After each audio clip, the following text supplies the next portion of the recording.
it's really interesting. Of course, typically when you see a change like this for a chain that's struggling, you see a little bit of a positive reaction in the shares. But as Shonali pointed out, you have shares of CVS quite lower right now, of course, down to the tune of almost 8%. And John, I guess that underscores the severity of the problems that CVS is facing right now.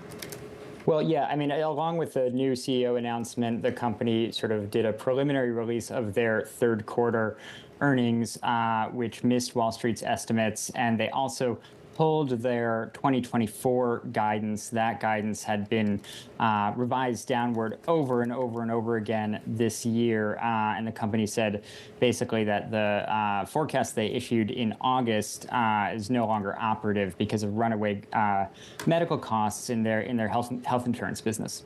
I'm wondering also, this new CEO, how much of a fix is this? You know, in a memo to employees, he said he needs their help. It's no secret that the industry faces significant dynamic challenges. CVS must make financial and operational improvements. This is a guy that came back from retirement a couple of years ago to help this company navigate the storm. He's 6 years old at this juncture. Is this a complete fix to just change the top of the firm at this juncture? I mean, I think, CVS has a lot of challenges ahead, regardless of who is in charge. There's the retail drugstore business that is pretty well known. That's under pressure from, Amazon, Walmart, kind of seeing the same sort of struggles that all retailers are.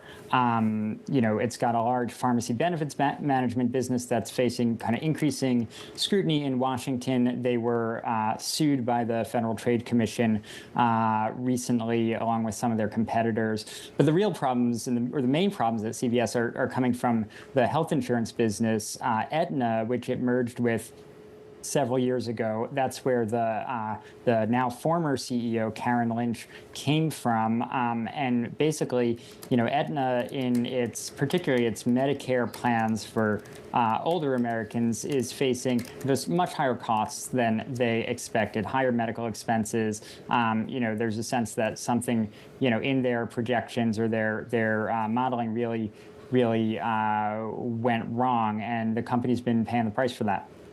Hey, John, CVS has done very poorly over the past year, over the past 5 years. It hasn't done nearly as badly as Walgreens, Boots, Alliance.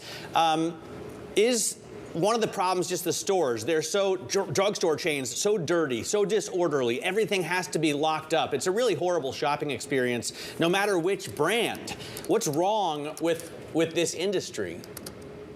Yeah, I mean, I think, probably like you see across retail, like we said, pressure from more online shopping, Amazon in particular, and then, the larger kind of Walmart stores, has left retailers like CVS, like Walgreens in a really bad spot. They've tried to pivot to healthcare. CVS has a long, besides just being a pharmacy, they've got a long history in, pharmacy benefits sold to employers and health plans, and then with the Aetna merger, more broadly health benefits. And they made some acquisitions under Karen Lynch, purchased Oak Street Health, Signify Health. These are sort of care delivery, clinical businesses meant to have some kind of synergies with the health insurer. But this is all kind of, these are legacy retailers that are trying to become more and more healthcare